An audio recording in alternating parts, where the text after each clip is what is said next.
Thank you all, and I of course want to say really how much of an honor and joy and pleasure it is to be with you all in person today.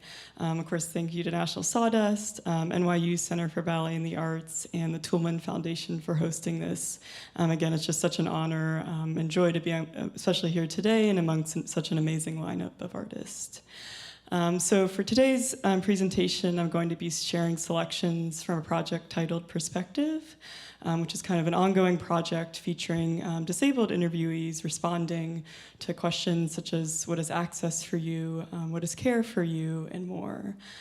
So with today's presentations, I'm going to be practicing disability culture values of accessibility. So I'll be visually describing each slide and also starting with a visual description of myself. So I'm a white, light-skinned female with blue eyes and brown hair. Today my hair is tied up in a bun. I'm wearing a kind of blue and tan striped shirt and black pants. And on this slide I have black text against a white background, which I read out. It describes that there will be polls throughout the presentation providing the website and also QR code in case you'd like to scan it now to have it on your phone. And before I dive into the work a little more, I'm going to start with one section from the work featuring the interviewees responding to the question of what is care for you, and then we'll kind of initiate our polling for that question. But first, on this slide, I have black text against a white background, which I read out. And on this slide, I'm providing a sound description for the care section of the work. So in care, oscillating high organ notes begin, resembling a fast medical monitor.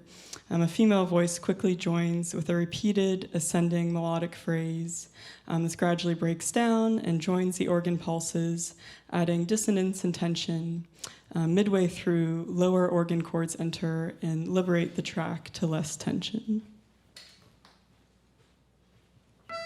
What is care for you? Care is looking holistically at a person's needs and working to actually fill whatever those current gaps are. Recognizing and honoring your needs. Opening up yourself to either giving or receiving, whether you're giving care or showing care, or accepting care. You know, it takes a level of openness and vulnerability to be accepting of care. I think you can't provide access without providing care. And in some ways, I think they can be interchangeable.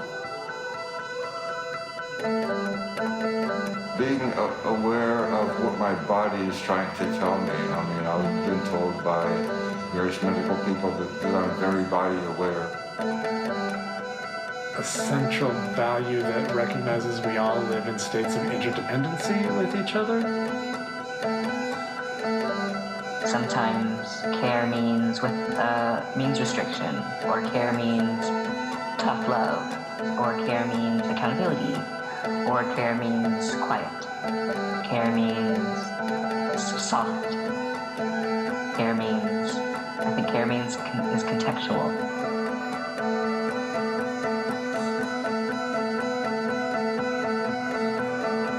To have agency so that care doesn't sort of harden into a kind of checklist approach, ticking off a bunch of boxes to ensure that a certain basic set of requirements prescribed bureaucratically are met, and then that's where it stops.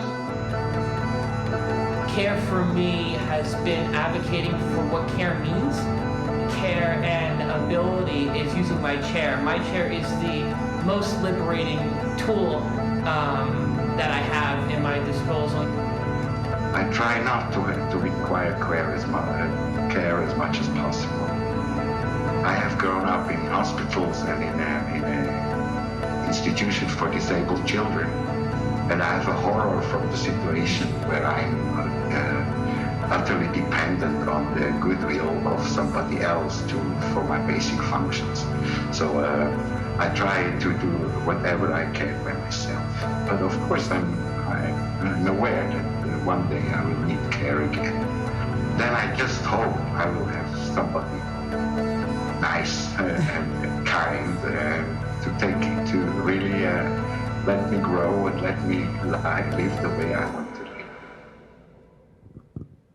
Great. Now I'm going to transition into the polling question for care.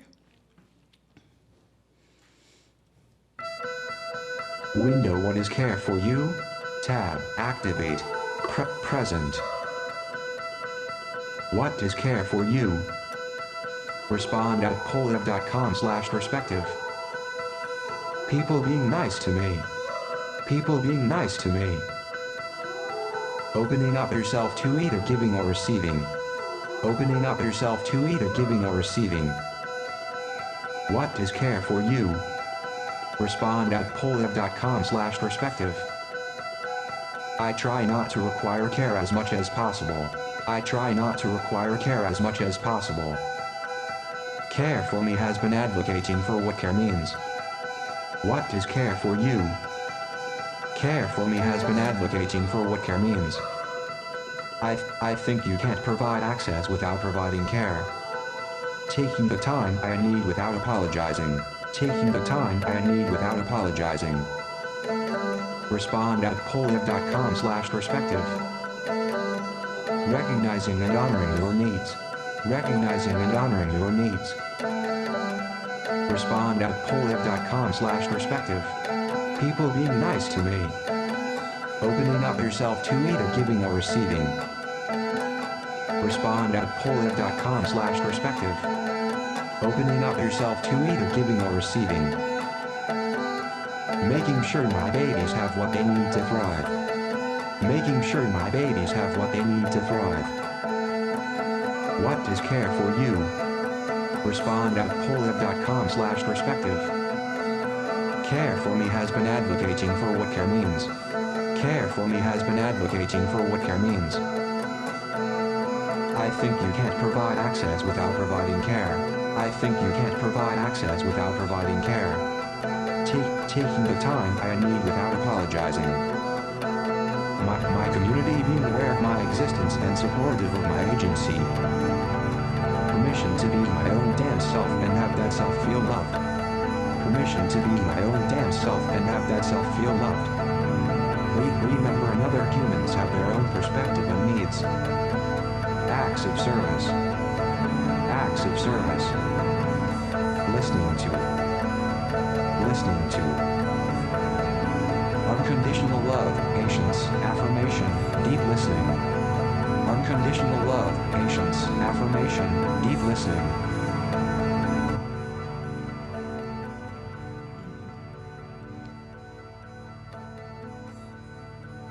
Great. Thank you for your responses.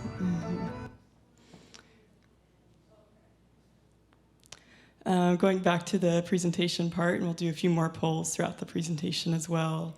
So I just want to share a little bit about my background and how I kind of came to this project. As I mentioned earlier, a lot of my work focuses on disability as a creative source, and this really stems from my own direct experience with disability, acquiring a disability at the age of 7, and expanding outwards to collaborations with other disabled artists, and of course, in this case, with disabled interviewees.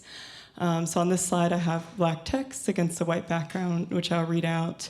And on the right-hand side is an image of myself at 8 years old, sitting in a brown wooden chair with a splint on my scarred left hand/arm, which is attached to a cello bow.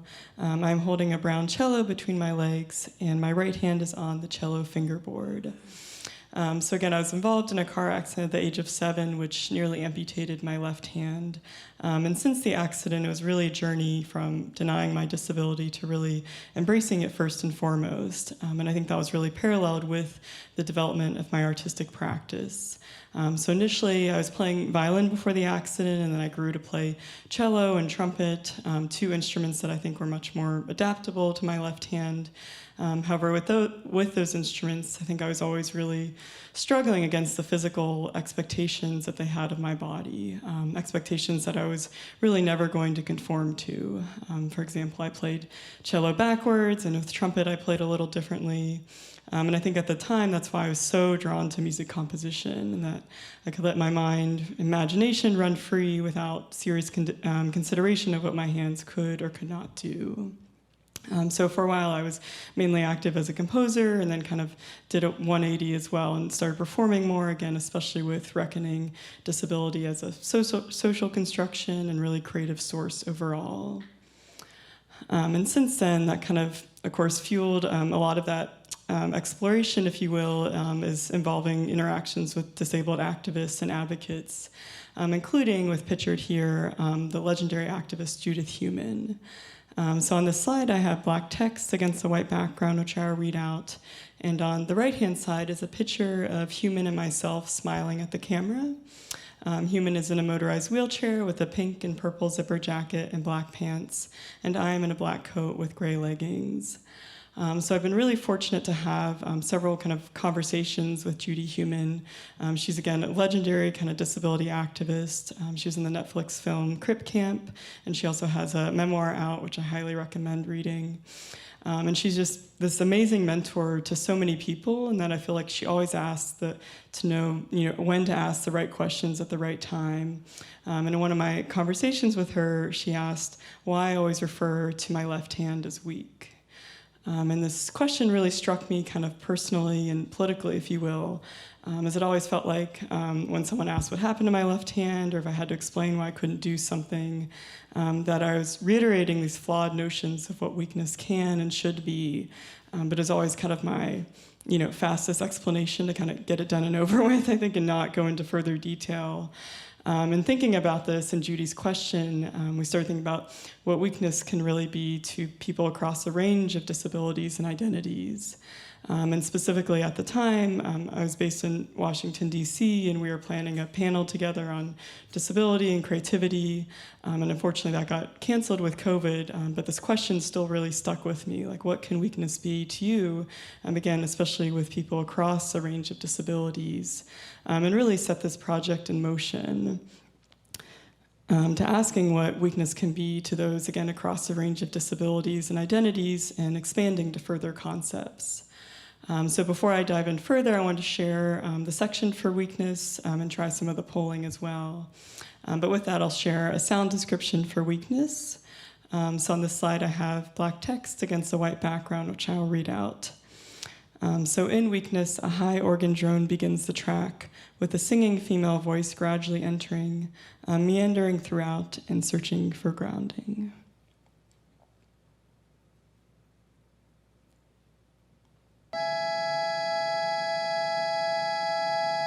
What is weakness for you? Weakness, gosh, that's so loaded. Yeah, it's not a word I think about that much, and I wonder why. I think weakness is one of those words that I have trouble defining, insofar as it is often defined for me, and actually most people find weakness is defined for them by somebody outside, and that ends up becoming internalized. Some disabled people are weak some of the time, but so is everybody else.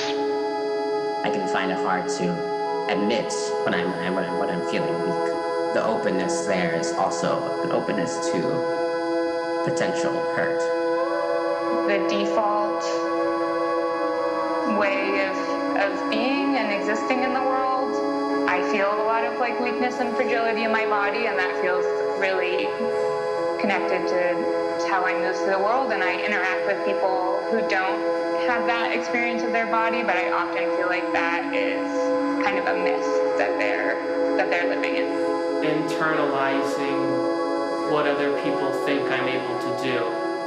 I don't know how many times a day, a week, a month, a year, people say you're such an inspiration for doing blah blah, and I'm such an inspiration for being on the sidewalk.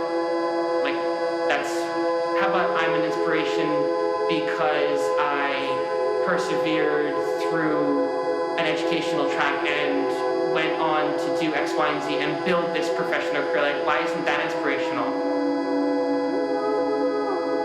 I believe weakness is a lack of understanding. Just weakness is my superpower. I do think that in those scary, ugly, moving moments of, just being total weakness, you really understand yourself. And I think that's been a source of power as well. Everybody has weaknesses, and most of us don't like to admit to them. When I first started losing my eyesight, obviously my vision impairment was a massive weakness.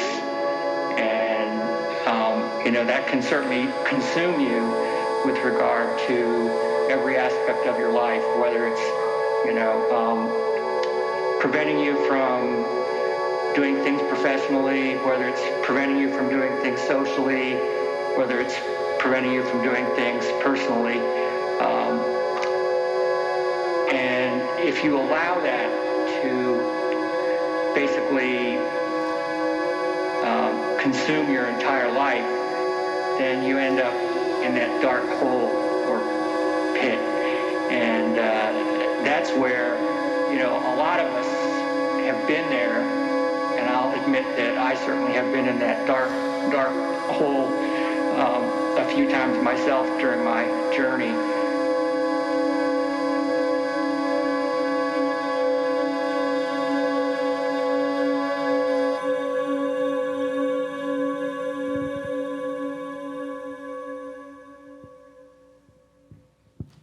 Now we'll move on to the polling for weakness.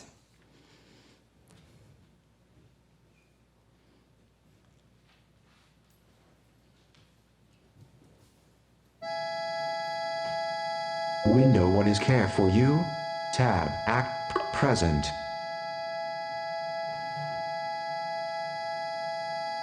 What is weakness for you? Respond at polliv.com/perspective. Giving up before I try something. Giving up before I try something. What is weakness for you? Respond at polliv.com/perspective. What is weakness for you? Respond at polliv.com/perspective. Needing to rest when I want to produce. Needing to rest when I want to produce. Not trying. What is weakness for you? I guess weakness is my superpower. I guess weakness is my superpower. Respond at polliv.com/perspective. What is weakness for you?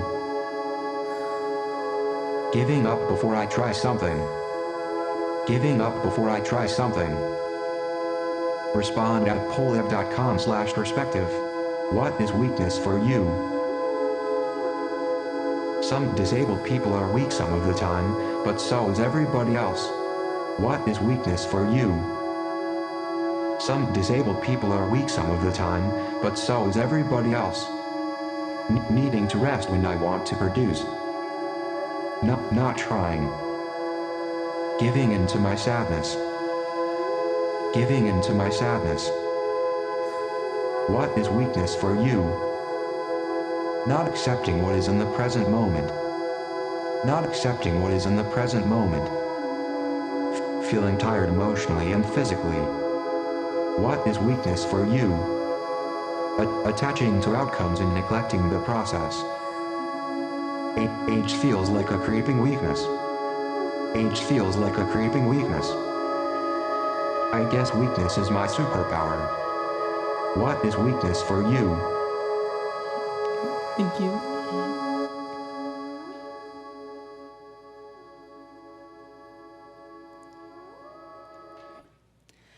Going back to the presentation. So again, expanding upon that initial question of what is weakness for you, I expanded upon it, at least with the original iteration of the project in Washington, D.C., to 8 questions and concepts that I feel are really central to the disabled experience. So on this slide, I have black text against a white background, which I'll read out. And on the left-hand side is those original 8 questions.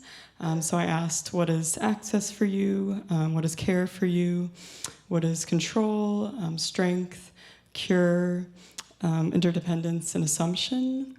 And again, these kind of questions and concepts came about, and that I feel like they're, again, just ideas or concepts that disabled people are thinking of daily and on long-term bases, but also hopefully that everyone can really relate to, disabled or non-disabled, and especially, I think, during and beyond COVID-19. Some of these questions and concepts also just came out of my own frustrations and experiences, if you will, such as assumptions about my body, and also questions and concepts that I know are really kind of, buzzwords or quite kind of hot topics within the disability community, such as cure or interdependence. And then I've been fortunate to pursue several iterations of the project so far, especially more geographically based. So this past winter, I did a kind of winter edition for the Great Northern Festival, which focuses on concepts of winter. So I asked 4 questions to disabled interviewees in the Twin Cities, Minneapolis and St. Paul. I asked, what is resilience for you? What is isolation, connection, and darkness? And on this slide, I have 4 black squares with white text at the top and bottom, including questions and answers to access, strength, control, and cure. So with all these questions, I was trying to conceive of questions and phrasings that wouldn't necessarily elicit yes or no answers, but rather divergent answers and viewpoints to arise. So on this slide, I just have a sampling of that. What is access for you? It's really a form of love. What is strength for you to bridge the gaps that currently exist? What is control for you? Independence. And what is cure for you? I would say that cure is a fiction. And just to add to, just with the framing of the videos as well, I'll touch upon this a little later, but it was an idea of a curator I was working with, Sandy Gutman, or still working with on the project, to have just the words as the sole visual output for the work, which I'll, again, touch a little bit upon later. And on this slide, I have black text against a white background, which I'll read out, just to touch a little bit more on the interviewees that have participated so far. So as I mentioned, I've been really fortunate to pursue several iterations of the project. So I've had 47 interviewees so far. I have all their names listed, including the original iteration, which was done primarily in Washington, D.C., but kind of expanded worldwide, especially right before COVID, as the disability community has always had a long-standing value of virtual connection, especially due to mobility and physical impairments. So I wanted to value that, especially with the initial iteration of the project. And then expanding to Minnesota, and then last summer I did a version in Idaho with a disabled dance company, Open Arms Dance Project, which is an integrated dance company of disabled and non-disabled dancers. And again, just to touch upon the interviewees, their impairments range physical, intellectual, vision, hearing. I was trying to get as much diversity as possible. And also a range of fields and backgrounds. So I had veterans, entrepreneurs, academics, artists, even pageant models. One of the interviewees in the first iteration was former Miss Iowa, Nicole Kelly. And just to share a little bit more about the other iterations pursued, so on this slide I have black text against a white background, which I'll read out. And on the left-hand side is an image of, or photo of Matthew Sanford and myself in front of projected text reading, what is connection for you, connecting with friends. This was with the Minnesota iteration of the project, the installation. Matthew's this amazing paraplegic yoga teacher who has a similar experience to me in that he had a car accident and acquired disability. And I highly recommend checking out his work. And then on the right-hand side is a photo of Donna Ray and myself in front of projected text reading, what is resilience for you, come back. And Donna Ray is an amazing blind ceramic artist based in Minnesota. So as I mentioned, I've done further iterations in Minnesota and Idaho, which I'll share a little bit about, and then also the project will be released as an album in October on New Amsterdam Records. And with the album, I also hope to launch a website of the project with all the interviews done so far, the full audio, full transcripts, and also interactive portion for website visitors to submit their own answers to the project, to kind of just open it up as much as possible. And then going on to just some of my views about, again, the kind of project's conceptual underpinnings, especially around disability culture. So again, as I kind of mentioned, I hope these answers represent the potential and solidarity of the disability experience as not just one, answer to each question, if that makes sense, but really divergent answers that can arise. Also, disability, in my view, is the largest yet most unacknowledged identity in the US and worldwide. In 2020, the CDC said an estimated 1 in 4 adults in the US has a disability.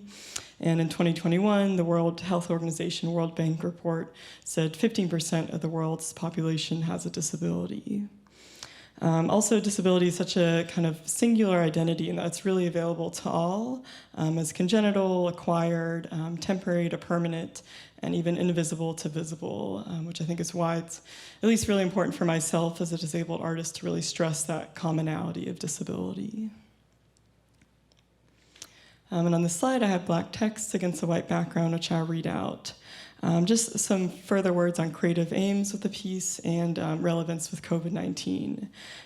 So as I kind of mentioned before, but I really hope that this project allows one to be kind of up close and intimate with disability.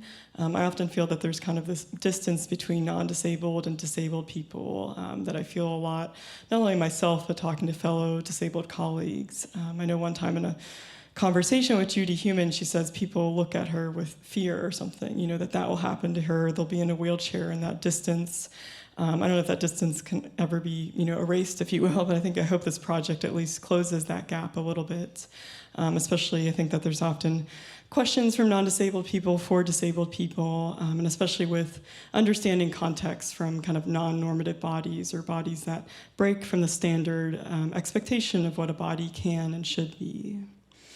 Again, as I mentioned, hoping to allow divergent answers to arise, and also hopefully especially relevant during and after COVID-19, when a lot of us are rethinking these project concepts such as isolation, interdependence, resilience, and more. And with that, before I share the section for resilience, I just want to share a quote from the disabled writer Amy Gaeta. This is from an article she wrote on the website Disability Visibility Project, which is run by activist Alice Wong, who's also a participant in the original iteration of the project. And Amy Gaeta, she published this article in March 2020, right on the onset of COVID, and it was so hard to edit this quote down as I feel like it touched upon so many relevant themes. But she said, amid this pandemic, more than ever in my life, I see how much non-disabled people need the disabled community. We are experts when it comes to isolation and pandemics. We know how to advocate our legal rights as patients, navigate Medicaid and other private insurance claims, and stock up on supplies for weeks. We know how to live vulnerably, which is to live together.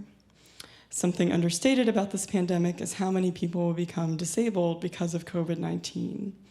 They too will need new forms of support, and when that time comes, I hope they know that they have a home with us. And with that, I'm going to share the section for resilience, and then we'll dive into some polling questions. So in resilience, pulsing chords relentlessly push forward, eventually leading to an opening bass note, while high vocals oscillate above them.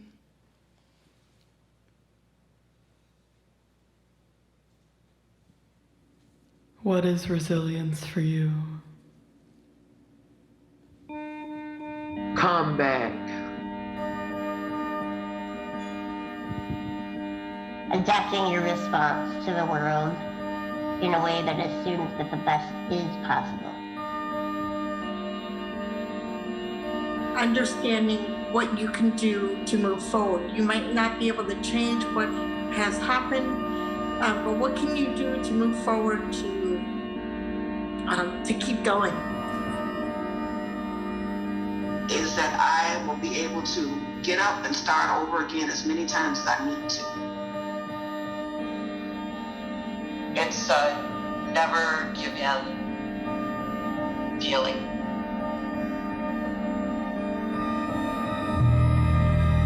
As a crucial component of the truths that the body already has mastered, that the mind has to learn from.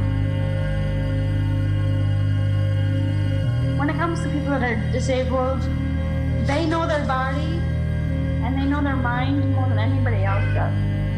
So when other people tell you that you can't do that, it gets really frustrating.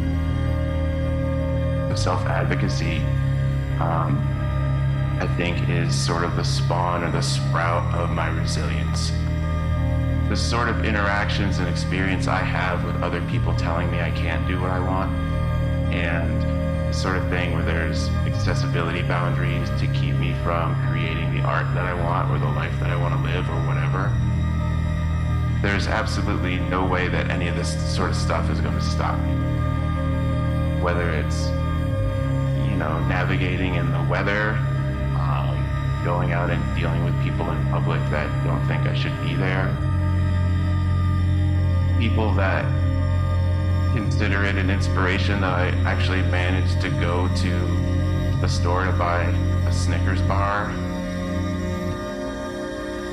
Being able to maybe not outlast, but last has to do with existence. I think to exist is resilience in a lot of ways. It means interdependence. It means intersectionality. It means you're not alone. It means your story, once it's told and shared with other people, can be someone else's survival guide. Having relationships that go beyond transactional, I think, gives me the resources and the sense of I can do, or it can be done, which makes me really resilient. Going above and beyond what you do.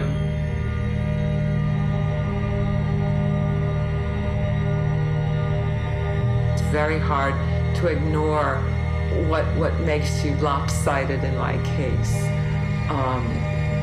To ignore that pain and to ignore the way people sometimes look at you and just push past it. So even the word has a particular weight that is damaging because it just suggests that you have to be resilient.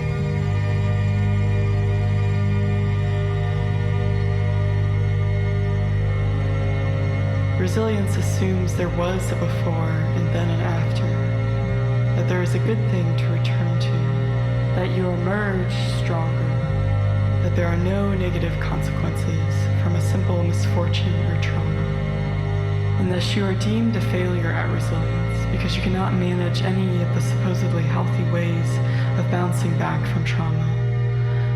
But maybe it isn't you who is a failure. Maybe it is the conception of resilience.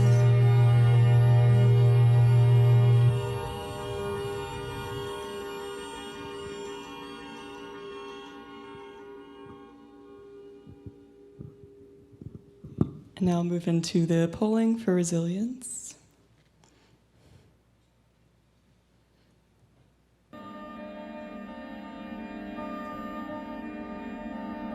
Window, what is weakness for you? Tab, activate, present button. Respond at polliv.com/perspective. What is resilience for you? Respond at polliv.com/perspective. Self-advocacy. Self-advocacy has to do with existence. What is resilience for you? Comeback. Understanding what you can do and not do. Understanding what you can do and not do. What is resilience for you? Respond at polliv.com/perspective. Has to do with existence. Has to do with existence. A breath before I start. Being able to reimagine. Being able to reimagine. What is resilience for you? Respond at polliv.com/perspective. Understanding what you can do and not do. Understanding what you can do and not do. Self-advocacy. Self-advocacy has to do with existence. A breath before I start. Being able to reimagine. Acknowledging my fear, then carrying on. Acknowledging my fear, then carrying on. Respond at polliv.com/perspective. Choosing to live again and again. Choosing to live again and again. Waking up, sleeping, waking up, sleeping. Waking up, sleeping, waking up, sleeping. Surviving and diminishing the limits put on me. Finding joy in unexpected places. Finding joy in unexpected places. Asking how instead of backing down. Asking how instead of backing down. Thank you.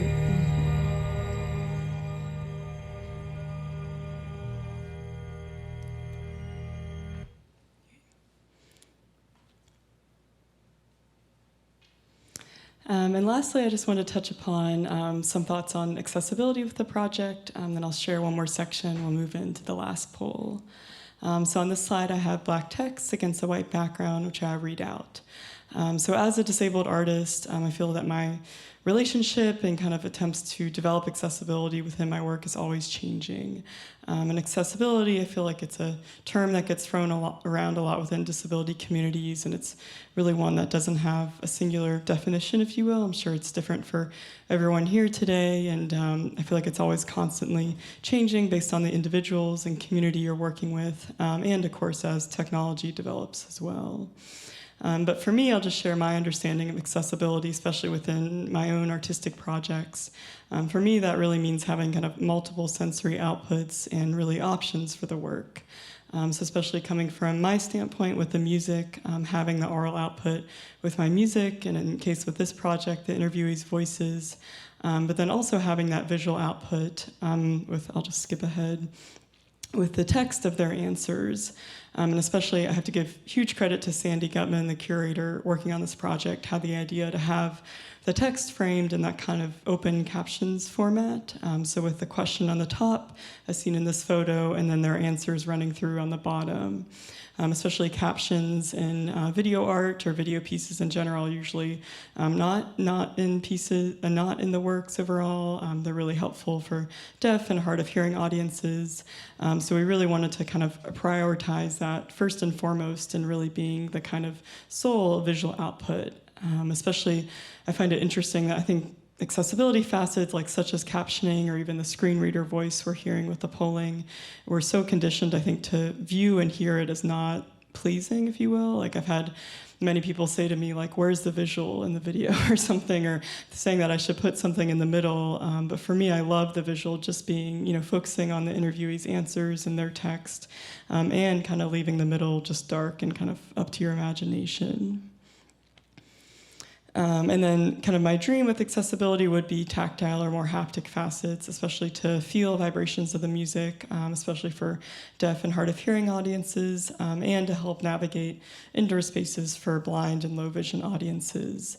And all of these facets I love to call kind of axis as aesthetic. I'm definitely not someone that coined this term. I think a lot of disabled artists use it, but it's really just focusing on a kind of artistic integration of these accessibility facets, especially as they're usually tacked on at the end of artistic works as compliance and accommodation, but really viewing them as kind of, again, this like essential part of the artistic work that can't be taken away. And furthermore, I really love exploring access and medium with the work, or having kind of flexible presentation formats. So as I kind of have showed with some of the photos, I've had it as an in-person installation. I've done it as purely video or online video performance. I'll share in a moment dance performance and more, and even synchronous and asynchronous. Like I hope to build a website around the project. And I think it's really important for me just to give, again, options for people to receive the work. And finally, again, I just want to give huge credit to Sandy Gutman, who helped develop the piece with me. We met while she was working at the Hirshhorn Museum and Sculpture Garden in DC, and now she's a doctoral student in disability studies at University of Illinois, Chicago. And again, just to share an installation photo of the work, and this is a gallery installation at Bemis Center for Contemporary Arts in Omaha. The work is projected onto a wall with white text appearing on a black background. The text at the top states, "What is interdependence for you?" And the text on the bottom states, "And knowing one's strength and weakness." And lastly, I just want to share some rehearsal clips of the collaboration with a dance company last summer in Boise, Idaho. In Boise, I was at a residency called Searle's Place, and it was a month-long residency. So at the beginning of the month, I arrived, and I interviewed the disabled members of the company on 3 questions from the project. What is strength for you? What is interdependence? And what is care for you? And this was kind of a more interesting iteration. Of course, it was with a dance company, but also several of the members have like guardians and caretakers, like their grandmothers or clinical social workers. So the interviews also, some of them were more with their caretakers as well. So it was a little more conversational, which was very exciting to me to expand the project in that way. I just wanted to share 2 rehearsal clips from the choreography for the piece. And in these videos, members of Open Dance Project rehearse in a dance studio in Boise, Idaho. The studio windows around it look onto downtown Boise. Unless I'm having a lot of health issues, as long as there's somebody there to stretch me and do my hair and make sure there's something for me to eat, I can pretty much function at my house by myself. Good night. And here's one more. Those who need help, we all need help sometimes. We all can offer help sometimes. There are no volunteers versus participants. We are all. Great, so they're very short rehearsal clips, but just kind of a preview of what they are working on. And just to add to, they played the work about a month or so ago in Idaho. That was filmed by the local PBS, and I believe it'll be on the national PBS around June 25th or so. And with that, I want to share one last selection from the project. This is for the question, what is interdependence for you? I thought it might be a fitting theme, especially for today and tomorrow's themes of community and mutual support. So in Interdependence, high repeated organ arpeggios begin with a low fan noise while high vocal clusters oscillate beneath, setting up a monotonous yet possible feeling. Midway through, a low vocal line enters, grounding the material.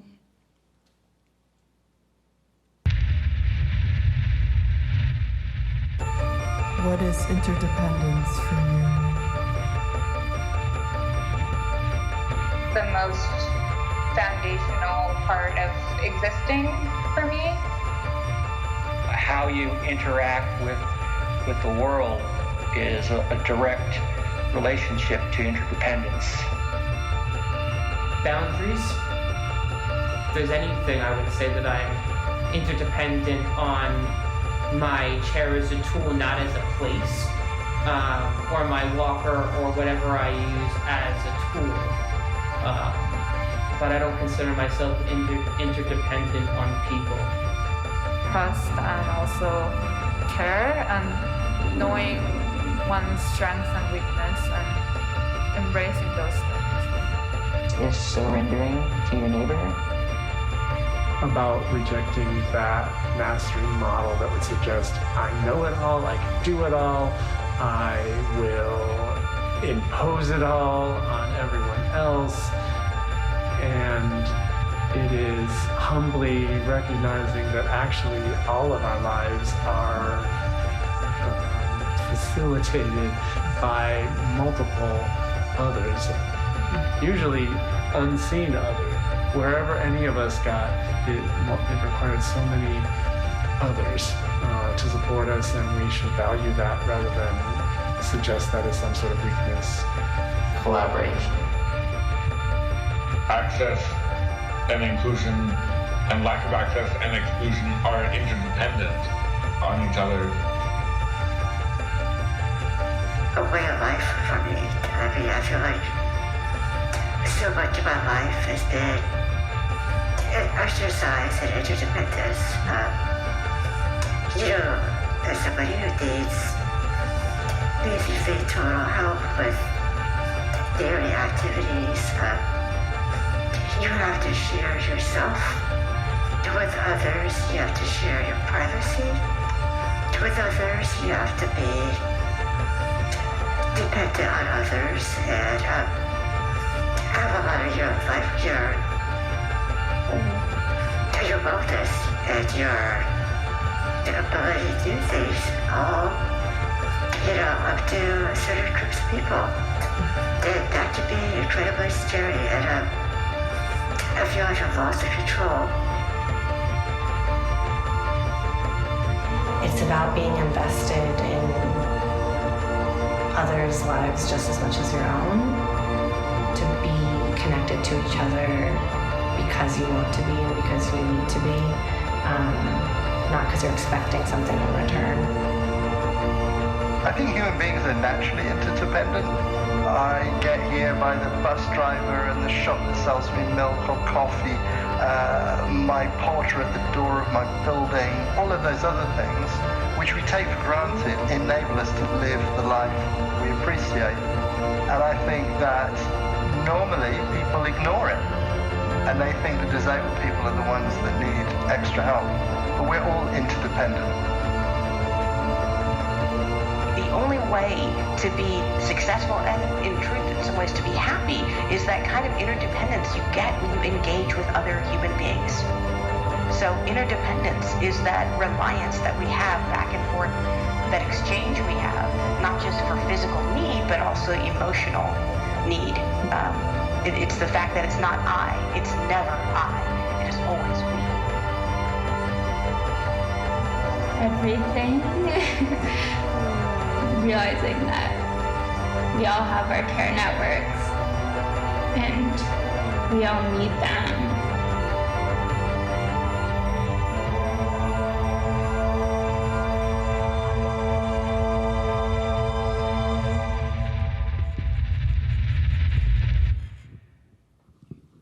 Thank you. And now do the polling for interdependence.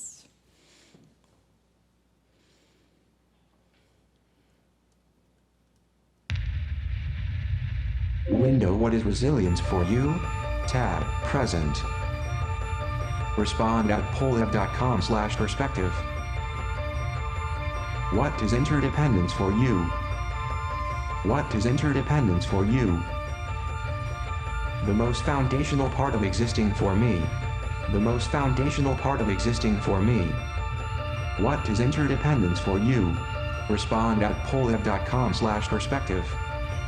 A way of life for me. About being invested in others lives just as much as your own. Proof of life, humanity, purpose. Proof of life, humanity, purpose. Respond at pollev.com/perspective. Proof of life, humanity, purpose. Trust. Our relationship with nature and living organisms. Our relationship with nature and living organisms. Love. What is interdependence for you? Love. Helping, loving, listening, and ultimately holding space for one another. Respond at pollev.com/perspective. Helping, loving, listening, and ultimately holding space for one another. Scary. I'm terrified of being responsible for others. Scary. I'm terrified of being responsible for others. What is interdependence for you? The most foundational part of existing for me. The most foundational part of existing for me. Too complicating, way ellipsis. Too complicating, way ellipsis. What is interdependence for you? A way of life for me. A way of life for me. About being invested in others lives just as much as your own. Proof of life, humanity, purpose. Thank you.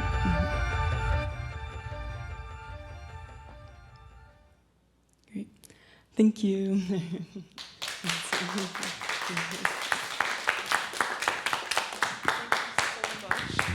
we have one more time for Molly? That was incredible. If you don't mind, we want to ask a couple of questions, right? I'm going to give you guys a second to adjust to the idea of asking questions. I think you should really have lots and lots of questions. So I have a couple myself. What is the one thing that you want to ask of institutions and spaces when you come into it as an artist, as a creator? Yeah, I would say, I think my answer is going to be quite practical, but to work in accessibility in the budgets, I think, so it doesn't always have to be on the artist, I think, to raise those questions. Do you feel that there are questions that you want us to be answering? You want institutions and spaces to be answering? Like from the project or more generally? Mm-hmm. Yeah. Definitely, I think just considering what access for you is or can be in a way, I think, for artistic presentations overall. Thank you. Friends, do you have questions for Molly? Yes. Yes, please. Or if you'd like.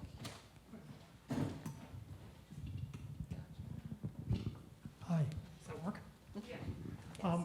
In the people you interviewed, did you interview children or was it all adults? It was all adults, I'm trying to think. There were some younger ones in the Idaho edition that had their, again, caretakers or something, but all over 18. But I'd definitely be interested in children in the future if possible, or also actually the doctor that helped fund the Minnesota iteration is really interested in doing a dementia-related project as well.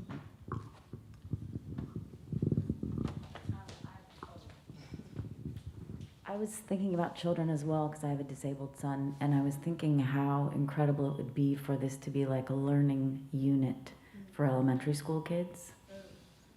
And it would be very inexpensive, and it would be immediately so effective, you know. You know the book Wonder? Have you ever read Wonder? They made a movie. It's about a kid who has a facial difference, and him going and being included in school after not going to school. I think he starts in 6th grade or something. And it's required reading now for 4th grade. Not required, but it's part of the curriculum for 4th graders. So I think there's an appetite in public education for ways to teach inclusion. Thank you. I'll definitely look into that. Hi, Molly. Could you tell us a little bit more about your process for creating the music to go with it? Whether, there's a lot of content that's driving it, I'm sure, but like how you differentiate, between the different subject matters. And also the second question is, when you first got started with presenting your ideas to institutions, like how did you go about telling this vision to people when it's so multidisciplinary in nature? Yeah, I think they're really good questions. I think with the second one, or I'll just the first one first. I think it's definitely one of the hardest projects I've ever scored, I think, because I would first I didn't want to do any music before I edited down the recordings because I didn't want to try to, superimpose my opinion of these questions onto the answers. So I would first have the full recordings and edit them down, then put them in a sequence with timing, and then add music. And I was really just trying to just very intuitively respond to what I was hearing based on their answers. And I'd often try to put answers that related next to each other or that didn't to show the contradictory viewpoints. And just to also vary it with just sometimes just like who we're hearing, like gender identity, or just to have a variety of viewpoints. And then, but sometimes I was trying to think about my own interpretation of some of the concepts. Like, for example, in the Cure section, I have a lot of arpeggio major figures in the organ, which I know is very music nerdy or something, but more trying to suggest Cure is this fantastical concept that's never going to happen, or things that would speak to me with those concepts, if that makes sense. And I was also trying to think of with the music too, to hopefully vary it between each section, as they're usually in a series of sections, hopefully heard together too, so to have variety that way. Some of the sections have more organ emphasis or voice, or some are just drum tracks. And then with the second question, it's definitely always been an evolving thing. I don't know if I'm winning at it yet or something. I think it's interesting to like, because when you have such a flexible project, then it's like maybe less concrete to grasp onto. I think definitely having the videos and past installations really helps, but I try to cater it to how the, best serve the presenter in a way. Like with the Minnesota one, just doing a new iteration with local interviewees. I'm trying to think of but again, I think it really varies. But at first I never thought I'd have an in-person installation because it was canceled with COVID, and just thought it would always be a kind of virtual project. But I don't know if that answered the questions, but Molly, that was amazing. And one of the things I wanted to ask was just when you think about disseminating the project, I think you created such a collective sense of we in the way that we all participate. And I was curious if you were thinking of releasing it both as an app as well as an album, just because I think there's a lot of, it promotes a lot of well-being and I don't know, I think that could be really interesting. That's a great idea, actually. I'll think about that further. Congrats. Yeah, thank you.